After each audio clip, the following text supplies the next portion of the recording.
If you're like me, you're probably seeing Taylor Swift all over your feed these days. She's known for her lyrics and her writing, so I thought I'd react to some of her songs and we'll see what we can take from them.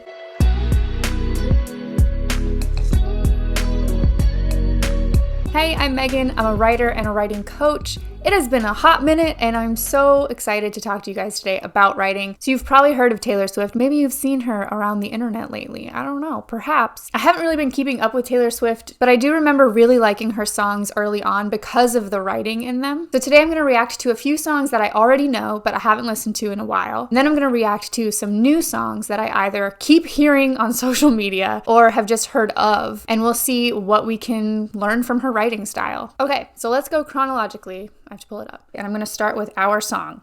So this came out in 2006. And I remember really loving this song because I thought the writing was really clever. Now, granted, I was like 12 in 2006 or something like that. 13, 12? I was in middle school. So, you know, maybe it's not as great as I remember. But anyway, let's take a listen and see what we think. Oh, this takes me back. This takes me back. Oh, nostalgia. All right. I was riding shotgun with my hair undone in the front seat of his car. He's got a one-hand feel on the steering wheel, the other on my heart. I remember loving that line. That I still to this day think that's a pretty good line. So she starts out saying, I was riding shotgun with my hair undone. First of all, a really great rhyme, a quick rhyme, and very punctuated. I was riding shotgun with my hair undone in the front seat of his car. So a great little stanza there. I always think of lyrics are like poetry to music. So disclaimer that I should have said earlier is I am not a musician. So I will not be critiquing the musical elements of her writing, just the lyrics. And I will say that I'm thinking about it in terms of what it is. So this is a country song written by a teenager for teenagers. I'm not going to be looking at the writing as if it was a literary novel or as if it was a rock and roll song or as if it was a poem in some anthology. I think it's always important to see writing in terms of what it was written for. Does it accomplish what it was supposed to do? Or does it do something well in the genre that it's part of, if that makes sense? So anyway, so immediately she starts storytelling, which is very country music, and it's very poetic in terms of the rhyming. We're getting those quick rhymes and that nice rhythm. And then she says, he's got a one-hand feel on the steering wheel, the other on my heart. So why is this a good line? In my opinion, because she's showing us, she's not telling us. So she could be saying he was driving. We already know he's driving because she's riding shotgun. But instead of saying, the guy I have a crush on is driving this car and I'm in there with him, she's showing us, right? I was riding shotgun. My hair's undone. I'm in the front seat of his car. He's driving. He's got a one-hand feel on the steering wheel. Not even he's holding the steering wheel. And then she ties it in. It gets figurative after that. One hand feel on the steering wheel. The other hand is on my heart. It's a creative way of establishing their relationship. Their connection is clear in one line where she says, the other on my heart. From that one line, we know pretty much all we need to know about their relationship. All right. Look around, turn the radio down, he says, that's another one of those quick rhymes. I look around, turn the radio down with the same rhythm. It's a very staccato rhythm, but it's a nice, poetic, energized feel. Maybe it's something wrong. I say nothing, I was just thinking. Nothing, I was just thinking. And he says, our song is a slam and scream door, sneaking out late, tapping on your window. So our song is the slam and screen door, sneaking out late, tapping on your window. So what is she doing here? She's using a metaphor. Our song is this thing that it actually is not. So she's not saying our song is a beautiful melody with all of these notes in it. She's comparing it to other things that are not songs and doing so by saying it is this, and that's a metaphor. If she said our song is like a slam and screen door, which probably wouldn't be a very pleasant song, that would be a simile. So she's using figurative language here to really paint a picture. And what's she doing? She's telling us the story of their relationship through these tiny snippets, these tiny mental pictures that she's giving us. So a slamming screen door, sneaking out late, tapping on a window, all of these little moments that are really cleverly woven in, and then the overarching picture of that is they all come together to form their song, which is, I think, is really cute. When we're on the phone and you talk real slow, 'cause it's late and your mama don't know our song is the way you left. The first date, man, I didn't kiss her and I should have. And when I got home, for I said amen, asking God if he could play it again. So I'll say there again, she's doing she's showing us, not telling us. So she says, when I got home, before I said amen. So what is she saying there? She says she's going to bed and saying her prayers, but she's not telling us, okay, I was in my bed saying my nightly prayers, right? She says before I said amen, which is just hinting at what she's doing. That's why I think there's good writing in this song, is because she does a lot of showing and not telling, but you still get the full picture. Asking God if he could play it again, that's just cute. Come on now. So that's all I'll play from our song because it pretty much repeats that. I think the best part of that song is really the chorus. And one other thing I'll say about it is it turns the idea of a song, having a song between you and your partner, it turns that idea on its head. And I think that is also a clever songwriting trick that she's used here. In a video I made on how to tell if a story is good, I talk about reversals. And this is just reversing an expectation that your reader or your listener might have about what they think will happen. So whether it's, I think I know what this kind of character would be like based on how they're described, but actually they're really like this. Or I think the story is going in this way, but then it actually goes in this direction. That's a reversal, and it's a really great way to add intrigue and excitement and interest and appeal to your story. And she does that here because we're comfortable with the idea of having a song. You know, we have a song with our partner. It's our song. But this is turning that idea on its head because it's not actually a song. It's a series of memories, which then she puts into a song. And the clever part about that at the end is when she says, I grabbed a pen and an old napkin and I wrote down our song. So then she brings us back to that initial scene where she's in the car with her boyfriend, but she grabs a pen and a napkin and she writes down the song, which then becomes this song. So all in all, I feel like this is pretty well written. It's catchy. It's fun, it's cute. I loved it when I was a teenager, and I feel like that's the point. But the writing is pretty strong, I would say. It's good stuff. So that's our song. All right, next we're going to go to You Belong With Me. It came out in 2008. But let's see if the writing stands the test of time. I haven't listened to this song in a really long time. Oh man, it's a throwback every time. Oh my gosh. Suddenly I'm in middle school again. You're on the phone with your girlfriend. She's upset. She's going off about something that you said. So similarly with our song, and I think this was really common with Taylor Swift back then, was that she, especially in her country music, she'd start us out right in the middle of a story. So I was riding shotgun with my hair undone in the front seat of his car. You're right into that story. Something's happening. It's in media res. You know, we say start your first chapter in the middle of the action. That's what she's doing in her song. This one's similar. You're on the phone with your girlfriend. She's upset. She's going off about something that you said. So she's putting us right in the middle of action. She's putting us into a story from the start. He doesn't get your humor like I do. And then again, immediately right here, what I'm noticing is that she's setting up the dynamic right from the start as well. So similarly again to our song where she said, he's got a one-hand feel on the steering wheel, the other on my heart, where it's like, okay, we immediately understand their relationship. We understand it here too. Within the first stanza is what I'll call it. You're on the phone with your girlfriend. So we know she's talking to the boyfriend, and that's not her boyfriend. She's going off about something that you said, so there's tension and conflict between them because she doesn't get your humor like I do. So she's setting it up. There's three people involved in this song, and the dynamic is boyfriend and Taylor are close. Boyfriend and girlfriend are having some problems. But to me, it's a really good way of getting your listener to understand where you're at. You're giving them all the exposition they need right away. Like we're just on that page with her. So, all right. I'm in the room. It's a typical Tuesday night. I'm listening to the kind of music she doesn't like. So let's take a look at point of view for a second. She is writing this in second person point of view. She's writing it in first and second point of view. Can you use the same points of view in songs? That does it translate? Because it's I, which is first person, but it's you, which is second person. So I guess it's second person, right?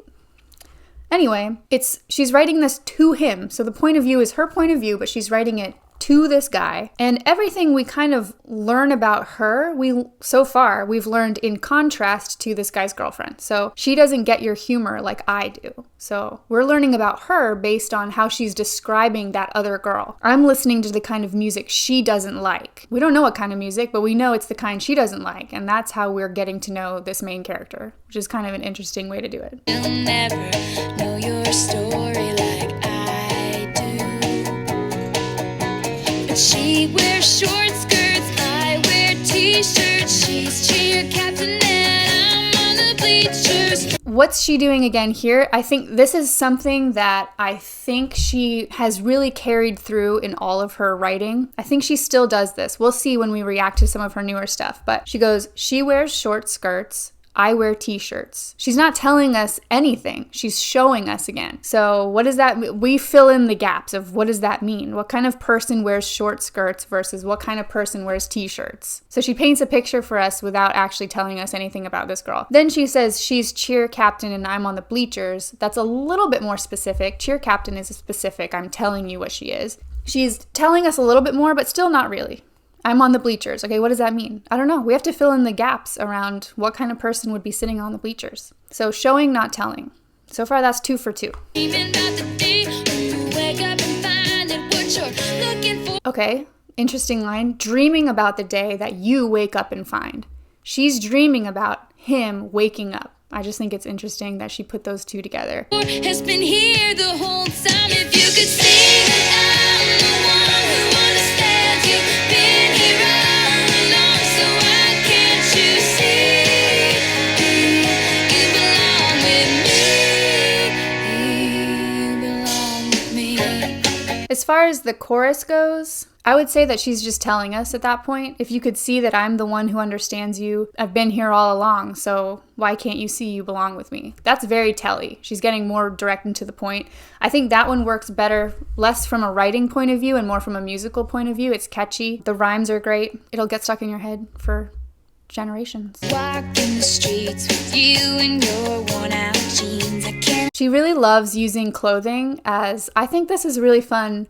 A really fun like signature to her writing style is that she uses description but like clothing quite a lot. I'm thinking of that song later. Maybe we'll listen to it. Is it on my? It's not on my list. But Style, where she goes, "You've got that James Dean daydream look in your eye. I've got that red lip classic thing that you like," or something. So I feel like she continues to use that kind of leaning on the clothing as descriptors, right? She wears short skirts, I wear t-shirts, you walk the streets in your worn out jeans. So again, it just allows us to fill in the gaps on what kind of characters do we have here based on how they're described, which is kind of interesting. I'm thinking this is how it ought to be. Laughing on a park bench, thinking to myself, hey, isn't this easy? And you. So we've got walking the streets with you in your worn out jeans, can't help thinking this is how it ought to be. So what's the significance of this section? She's talking about their relationship together and how easy it is, right? She's walking with him in his worn out jeans. So he's like a comfy pair of clothes, you know? It just fits so well. It's been worn in, maybe worn out a little bit too much. Maybe he needs something new, you know? But it's comfortable. It's lived in. She can't help thinking this is how it ought to be. Laughing on the park bench. Hey, isn't this easy? I wouldn't say there's anything super stand out to me about that writing in this part. And then she goes, You've got a smile that can light up this whole town. You've got a smile that can light up this whole town. Not the most creative analogy, but fine. I haven't seen it in a while since she brought you down. You say you're fine, I know you better than that. Hey, what you doing with a girl like that? She More clothing. wears high heels, I wear sneakers. She's So more clothing references. She wears high heels. I wear sneakers. So then it repeats kind of the same things from there. So we're not going to listen to the rest of it. But what I get from this song in terms of things that she does really well with the writing is letting us fill in the gaps, as I said, giving us just enough detail, showing us just enough that we understand it quickly. We're in the context. We're in the story really quickly. The characters are established. The conflict of the story is established. And then she lets us fill in the gaps. And that's really good writing. Even if you're applying that to writing a novel or writing a short story or a poem, let your readers, give them them just enough that they understand what you're going for, and then let them fill in the rest. It's enough to say your character was riding on a bus. You don't have to describe, and the bus looked like this and blah, blah, blah. Say it was a city bus or a school bus, and your reader can fill in the details with their imagination. That's what she's kind of doing here. We don't know anything about these characters really, except for their dynamic with each other and what they wear. So I think that's a pretty good song. In terms of the writing for this type of story, it's good storytelling for a country song. I like it. So we're going to skip ahead a few years to Blank Space from her 1989 album, which came out in 2014. So we've jumped about 6 years. Wow, that took me longer to do than it should have. And we'll see how her writing has changed or not changed. Nice to meet you, where you been? I could show you incredible things. So again, we get that immediate point of view. She's talking to you. Again, you is somebody. Who you is, we don't know yet, but nice to meet you, where you been. So we're immediately set into the point of view. She says, I could show you incredible things, magic, madness, heaven, sin. So we get a sense of there's like something more, less rooted in reality, right? Magic, madness, heaven, sin. These are all kind of big, fantastical, otherworldly terms. So immediately we can kind of sense, okay, we're maybe not basing this story in reality, or maybe we're talking about something that's not completely serious. Saw you there and I thought, oh my God, look at that face. You look like my next mistake. Love's a game, wanna play. I remember, I could be wrong, but I think this song came out around the time when she was being criticized a lot by how many people she would date. And so this was like sort of a slap back at that. It's like, oh my God, look at that face. You look like my next mistake. She has pretty good rhymes, I would say, throughout her songs. Loves a game, wanna play. Like she's poking fun at that idea of like, I really don't care how many guys I've been with, but it's a joke on all the haters. Money, suit and tie. I can read you like a magazine. So then we get that same thing again, right? We've seen it in both of the other songs. New money, suit and tie. That's how she's describing him. So, man, she's got all the characters' outfits in these songs. I like it. Funny rumors fly, and I know you. Rumors fly. So hey, let's be friends. I'm dying to see how this one ends. Grab your passport and my hand. I can make the bad guys good for a weekend. So we have a little bit more. This one is definitely less of a story. Like you can tell the story itself is not as clear. We don't exactly know where it's taking place, what's going on. She's just, all we know so far is she's met somebody and she's kind of trying to seduce him. I can read you like a magazine, ain't it funny? Rumors fly. I think that's kind of an interesting poke at like the rumors that fly around about her in the magazines. But anyway, I know you heard about me. And then she says, grab your passport and my hand. So again, showing a little bit, not quite telling. She's not saying, let's go on a trip together. She's saying, grab your passport and my hand. And whether that trip is figurative or literal, we don't know. It's gonna be forever, or it's gonna go down in flames. You can tell me when it's over, if the high was worth the pain. Got a long list of ex-lovers. That's right. That's that line that everyone was like, oh yeah, now she's really poking fun of them. Got a lot of Starbucks lovers, you know?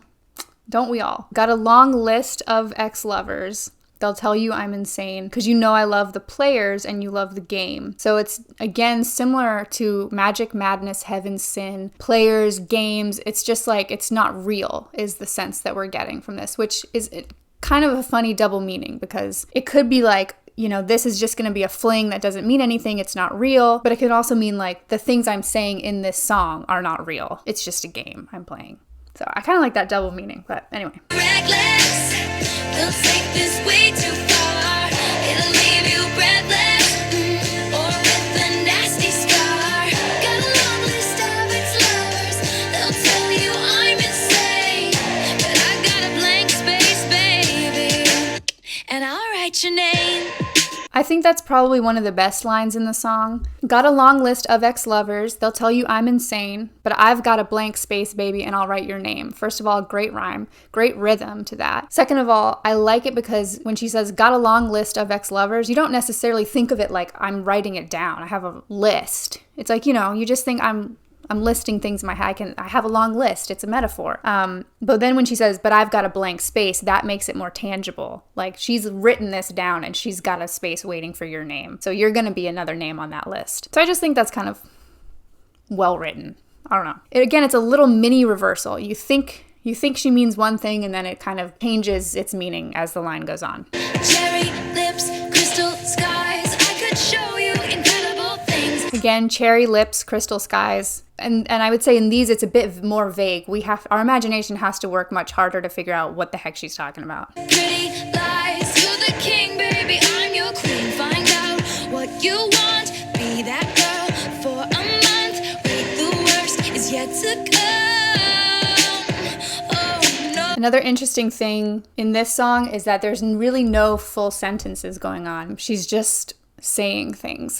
Cherry lips, crystal skies, I could show you incredible things. Okay, that's more of a sentence. Stolen kisses, pretty lies. You're the king, baby, I'm your queen. Find out what you want. Not a full sentence. Be that girl for a month. Screaming, crying, perfect storms. Like she's just listing things, but it still paints a picture. So it's a good look into the types of descriptions we choose, the types of words we choose. Why cherry lips? Why crystal skies? Pretty lies. It's an interesting twist on that, right? They're not ugly lies, they're pretty lies. She's choosing specific words to paint this picture of, manipulation. Find out what you want, be that girl for a month. I can make all the tables turn, rose garden filled with thorns. So very, very much that push and pull of like, it looks nice, but it could leave you breathless or with a scar. It's like, do you want to play the game and find out how it'll turn out? This is definitely a departure from some of the more concrete storytelling she did in her earlier music. For a pop song, I feel like it's pretty well written. I would say the movement away from country that she was doing with this and with Red a little bit, I think makes it pretty good. I would say out of the three, this one's probably my least favorite so far in terms of the strength of the writing. You definitely see a lot of her similar themes coming up, like describing just using clothing or just using little snippets of appearance, setting the point of view right away, and then using interesting rhymes with good rhythm. Okay, now I'm gonna move on to some songs that I haven't heard all the way through yet. This next song is off of her Lover album, and that came out in 2019, so now we're jumping ahead again 5 years. This one I have only heard the bridge to because it is literally every other YouTube short that I see these days is people screaming this bridge on her tour. So I like the bridge. I think it's catchy. It gets stuck in my head for hours. I hate it. Days, actually. So let's see what this song is about. This is Cruel Summer. People dream high in the quiet of the night. You know that I caught it. All right. So how does this beginning compare to the beginnings of the songs we've already heard? Fever dream high in the quiet of the night, you know that I caught it. So I caught the high of the fever dream in the quiet of the night. This is putting us really, it's not as direct of a start. It's not nice to meet you, how you been, where you been. It's more focused on her. Fever dream high in the quiet of the night, you know I caught it. We're with her. It's very much not concrete, not specific. We're not being put in a scene with characters yet. It's a little bit ethereal, and we're kind of like, okay, what does it mean? Bad boy, shiny toy with a price, you know that I bought it. All right, so here she's doing her signature describe things without really describing them, or describe things without telling us what it is. Similar to how she does it with clothing. Bad boy.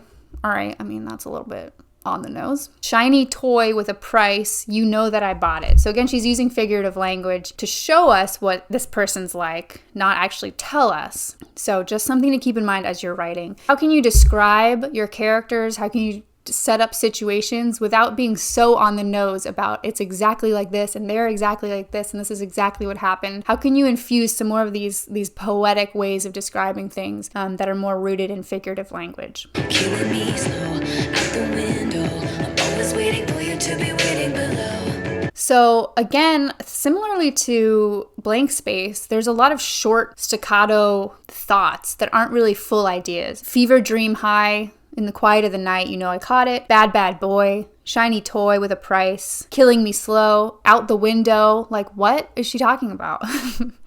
I'm always waiting for you to be waiting below. That line kind of makes me think of Romeo and Juliet, like she's looking out the window waiting for him to like be below her. But the point is, it just gives you enough that you have to fill in the gaps. That seems to be a theme through all of her songs, which I think, honestly, as I've said before, is the mark of better writing. Only if it's not completely confusing and you don't know how to fill in the gaps. Sometimes I think songs, poems, writing can just be to give an impression of something or to give the reader or listener a feeling, a type of feeling. But I think for me, I think the best writing allows me to imagine the story unfolding and I want to understand. So just kind of depends on your preference, but Devils roll the dice, angels roll their eyes. What doesn't kill me makes me want you more. devils roll the dice, angels roll their eyes.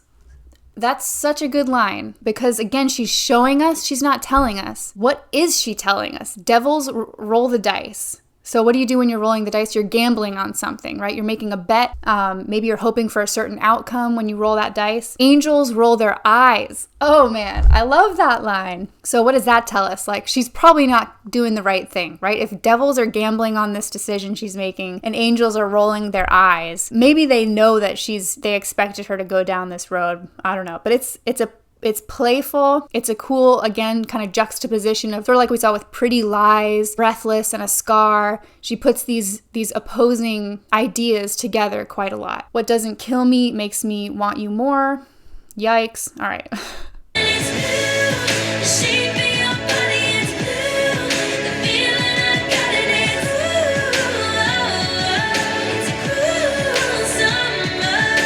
So I'll say one thing I think is good writing about this song, and this might be the music more than the lyrics, but maybe it's both. It's new, the shape of your body. It's blue, the feeling I've got, and the way she sings it, your body rhymes with I've got, and new with blue. I just think the rhyme scheme there is pretty good. It's really catchy. It's already stuck in my head. Let me listen to it again.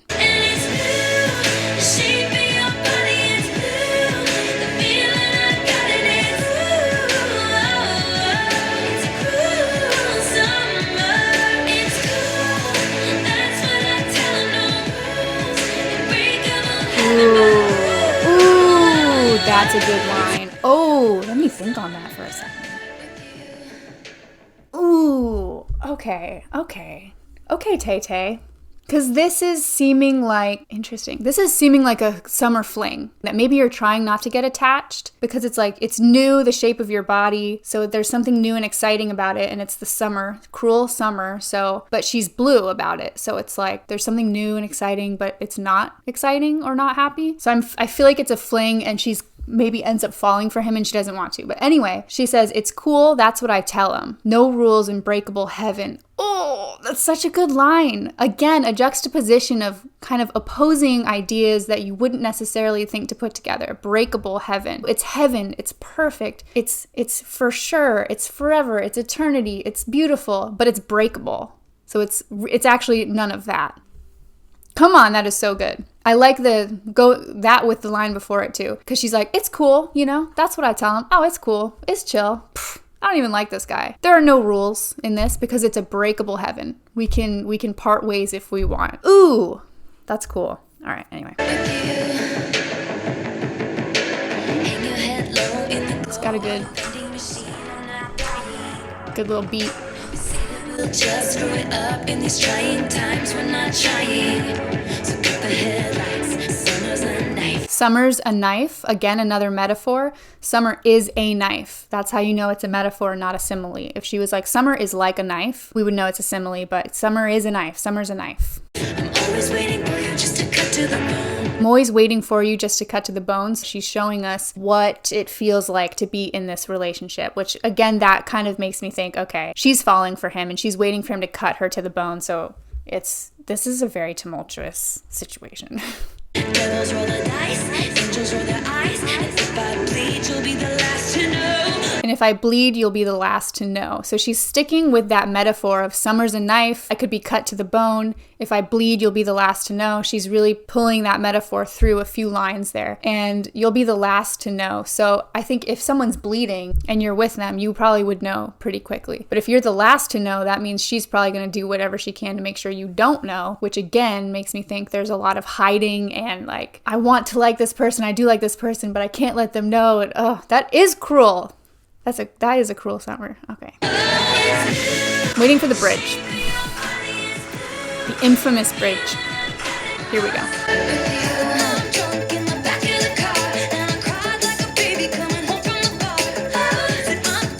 So, okay, she's doing it again. Gosh, I love it. She's got her own signature writing style, even that transcends genres. So she's just giving us enough to put the story together. I'm drunk in the back of the car. What car? Where are you going? What is this? What's happening? Where are we? We don't know. We just know she's drunk in the back of a car. She cried like a baby coming home from the bar. Why? Why is she crying? We don't know.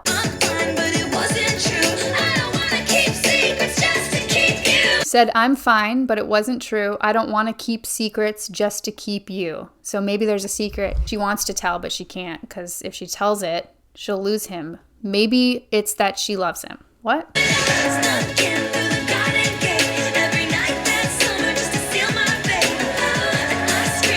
And there it is. So she sealed her fate. She fell in love with him. Gosh darn it, she wasn't supposed to do that. I screamed for whatever it's worth. I love you. Ain't that the worst thing you ever heard? Because I'm assuming because it wasn't supposed to happen, right? This was just a fling. He looks up grinning like a devil. It's interesting because the only other time devils come up in this song is when devils roll the dice. So maybe there's a connection there between him grinning like a devil, like he was hoping for that outcome along with the devils that were rolling their dice. I don't know. But he's grinning, so I imagine either it's like manipulative and he's like, ha, I got her to fall for me. Or it's like grinning because he's like, oh, me too. I love you too. I like that. That's cool. Why is this so fun though? Come on. It just goes on. Okay, so Cruel Summer. I like that song. Gosh darn it, it's catchy. It's gonna be this, yep. It's already been stuck in my head for like weeks because of that stinking bridge in all of the reels and all of the shorts. I think similarly to Blank Space, we don't get as much of the story. It's really implied compared to her earlier stuff. You know, I'm riding shotgun with my hair undone. We're in the car. He's got a one-hand feel on my heart. It's very, like, that's... She's showing us, but she's telling us far more than she is in this song. She's just hinting at these things, and we got to put it together. And I think the story comes out pretty well. So I would say the writing's pretty strong in that regard. You can still get the story, but I think there are certain things that you definitely have to work harder to put the story together, at least from my first listen to the whole thing. But she certainly gives you those little snippets of moments, kind of like she did with so slamming screen door, sneaking out late, tapping on your window. She's given us these little, almost like scenes from the story, and she does this here too. Killing me slow out the window, always waiting for you to be waiting below. That's a little scene. She says, hang your head low in the glow of the vending machine. That's a little scene. I'm drunk in the back of the car. Obviously, that's another little scene. So she definitely has some patterns to her writing, which is kind of cool to see. But anyway, so that's Cruel Summer. Let me do Lover. I've heard parts of Lover before, but I want to talk about the writing, so let's just listen to that one. This is from Lover as well. Her Lover album, 2019. We could leave the Christmas lights up till January. This is our place. We made the rules. And there's a dazzling haze. So, point of view, we talked about it in every other song, so let's talk about it here. The first point of view here, which is different, is we. Usually it's you, or at the very least I, but I'm still talking to you. Here it's we. So that's pretty cool and a departure, at least from the songs that we've sampled. Maybe she does that in other songs too, but pretty significant change for the immediate point of view. Till January.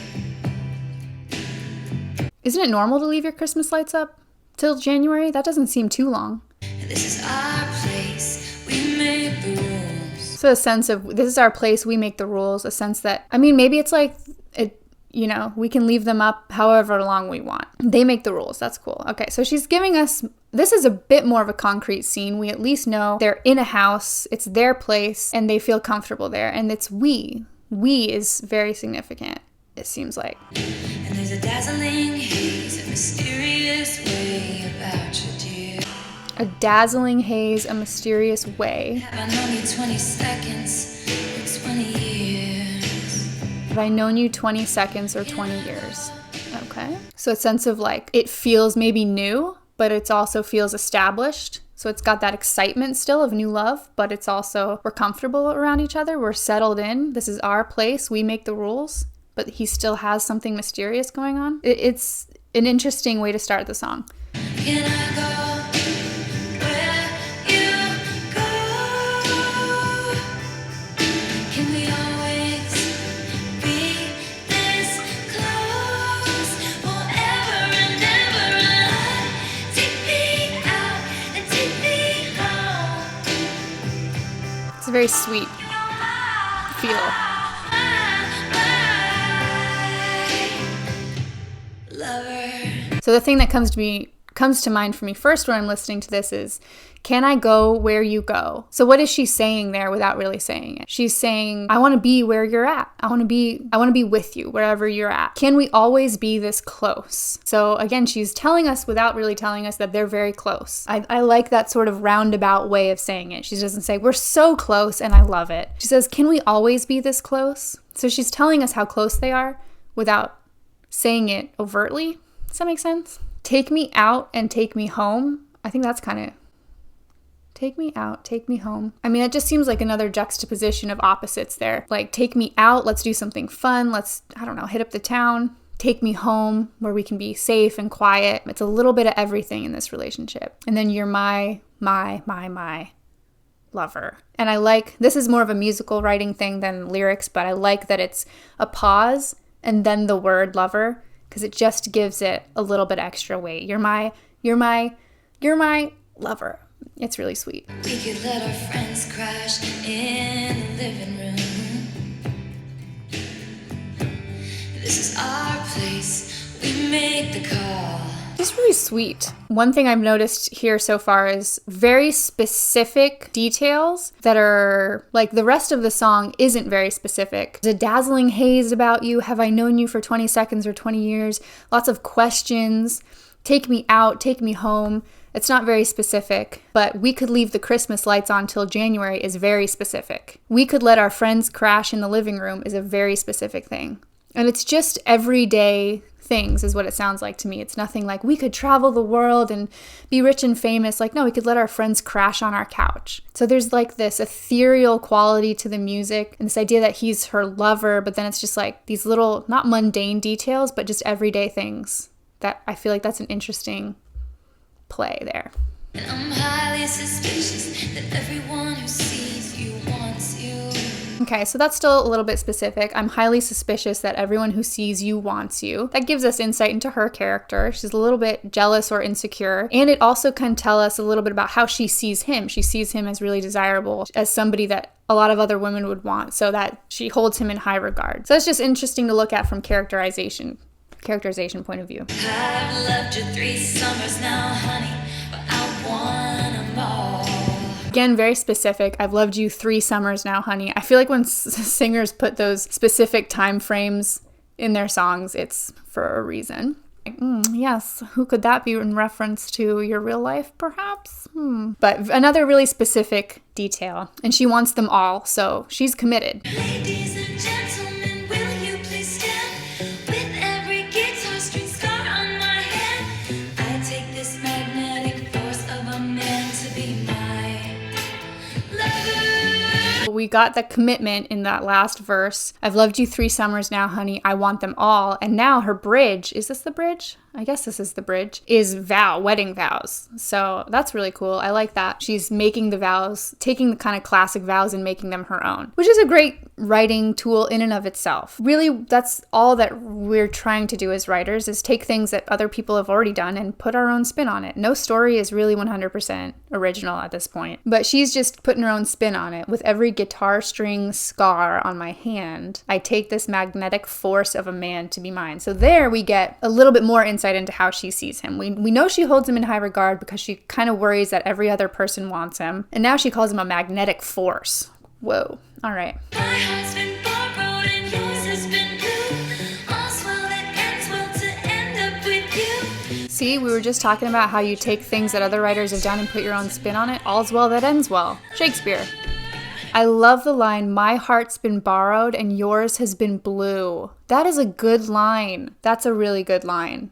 Because you have to have something borrowed and blue at your wedding. And her heart has been borrowed and his has been blue. Yes, they have. Oh my gosh. That's a great line. And you'll say all your dirtiest jokes for me. So again, a very just everyday. Table, I'll save you a seat. Love You save all your dirtiest jokes for me. I save you a seat at every table. Again, just those really simple day-to-day things that are just so nice when you have somebody in your life. She also repeats the word lover. Every time she refers to him, she says lover. I swear to be true to my lover. I'll save you a seat, lover. It's kind of reminds me like when people first get married and they're so excited to be like, oh, he's my husband. That's my husband. That's my wife. Kind of reminds me of that.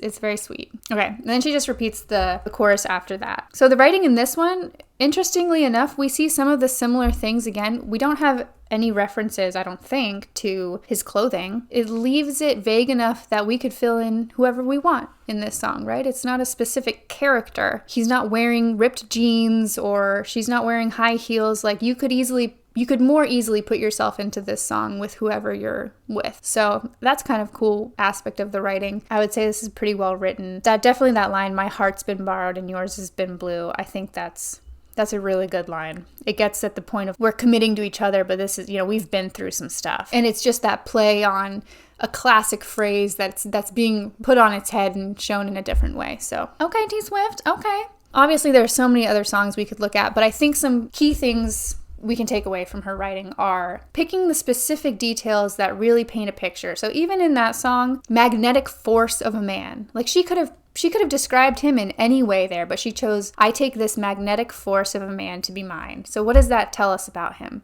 So as you're writing, think about which details are you using? Are you using details that kind of are run-of-the-mill or just kind of typical, or are you using details that really showcase certain aspects of your character? And then I think, especially in her earlier songs, setting the scene really quickly, putting us immediately in the action, and giving us the conflict pretty quickly are effective ways to pull somebody into your story. There are reasons that those songs were so popular, and at least for me, in my opinion, I think it's because you get into that story so quickly. In her later stuff, it was harder to figure out exactly what she was talking about, but it's fun to sort of go through that process of analysis and think, okay, what is she actually talking about here? But I have to see the lyrics in order to do that. There's something to be said for giving an impression or not throwing all your cards on the table. So that's it. We reacted to some of Taylor Swift's songs. It was fun. Let me know what you think down below, or if you've ever spent time analyzing lyrics. It can be really fun. So if you liked this video and want more tips on how to improve your writing or just think about writing in a different way, definitely subscribe, and I will see you next time. Take care. Can I go